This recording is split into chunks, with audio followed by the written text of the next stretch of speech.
Young, sabi ko nun sa kausap ko, kung tayo na tao na hindi masyadong sabihin na lang natin for the lack of a better term, na tarantado, kung tayong tao na tarantado, ang sabi ng demonyo sa atin, wag na yan, kasama natin yan. Kaya alam mo kung sino ang tinetempt nila? Yung mga pastor, yung mga umahawak ng Biblia.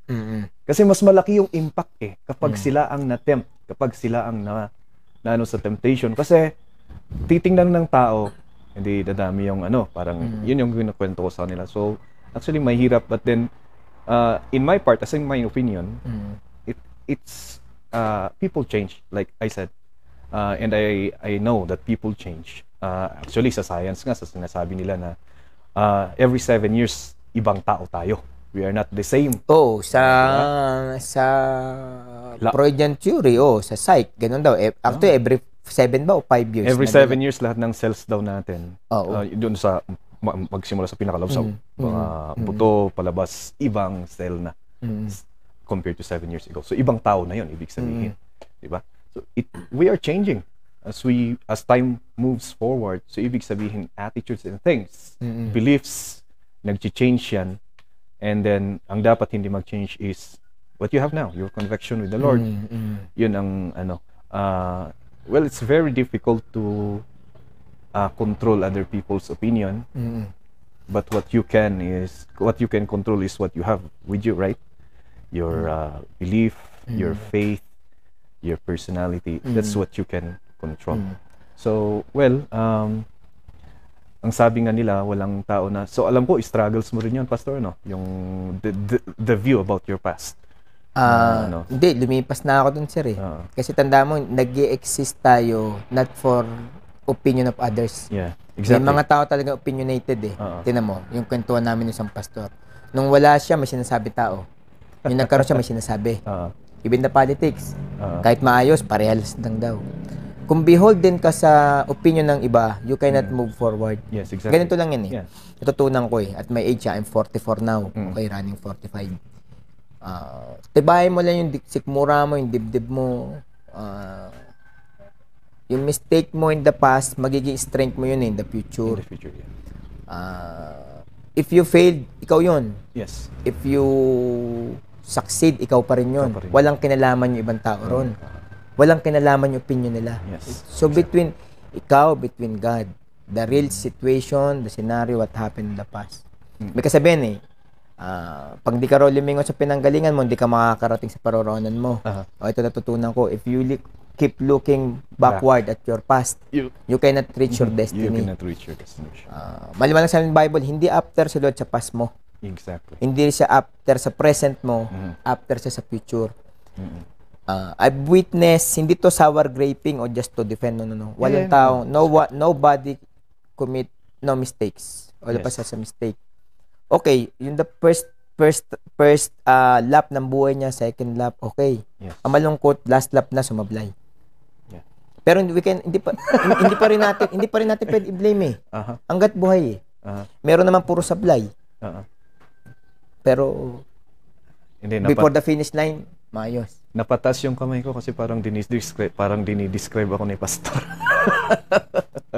sabi may saying God is not impressed on how we started the race. Yeah. He is more interested on how we finish it. Okay. Kasi pag tinignan natin yung past, hindi madidepress ka, sir. Alam mo mangyayari sa'yo?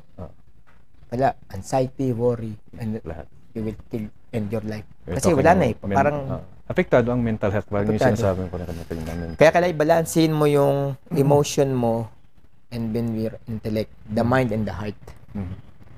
So, how do you maintain? So, nandito ka na. You are standing as a shepherd, guiding sheep.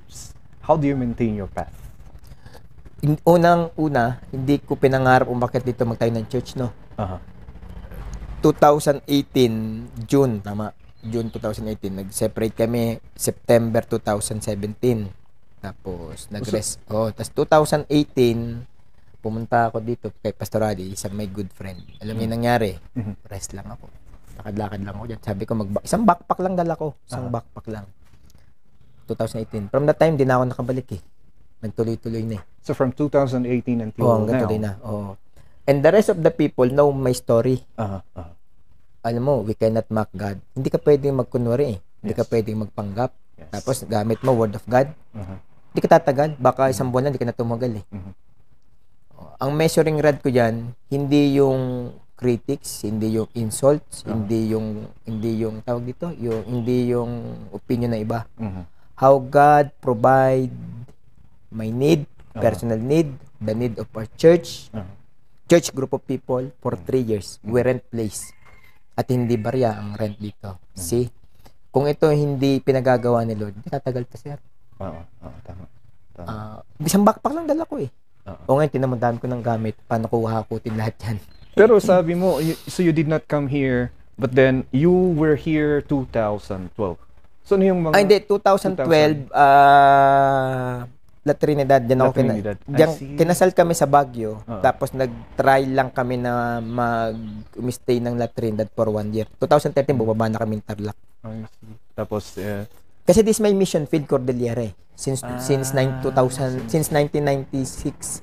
So I keep coming, parang ano ka, balik lang. off and on ka na, yes. ka dito. I see. And then you decided to stay 2018 na. Marami na ako nakasama dito sa buong entire Cordillera. Mag-shoutout ka sa mga pangalan nila. Baka may nakikinig. Hindi, siguro, sabi nila, if you are 2 friends, you are rich. I have only 2 friends. Hindi ko na shoutout, baka wala na sa langit eh. 1 here from nandiyan sa Bangkayan, sa Bulalakaw, sa Pusdo, may greenhouse. And 1 yung friend ko sa Maynila na talagang true, thick and thin. Di ba sabi nila, pag wala kang pera, wala kang kaibigan. Baliktad. Pag wala kang pera, in your deepest moment, doon lalabas sir ang tunay mong kaibigan. Yung tunay na kulay. Nakatagpo ako ng dalawa. I see. 1 is Tagalog, 1 is Cordilleran. Yun. Ayaw banggitin yung pangalan. Well, anyway, you know who you are. So, if you're listening. Favorite book? Ako book, syempre mga... Aside from the Bible na lang. Syempre mga inspirational book. Author, Miles Monroe, John Maxwell. Yes. About leadership. Mga about leadership. Marami. Sobrang dami Si Wayne Cordero. Tapos John Piper. Marami. Dami. El Maestro Speaks Podcast.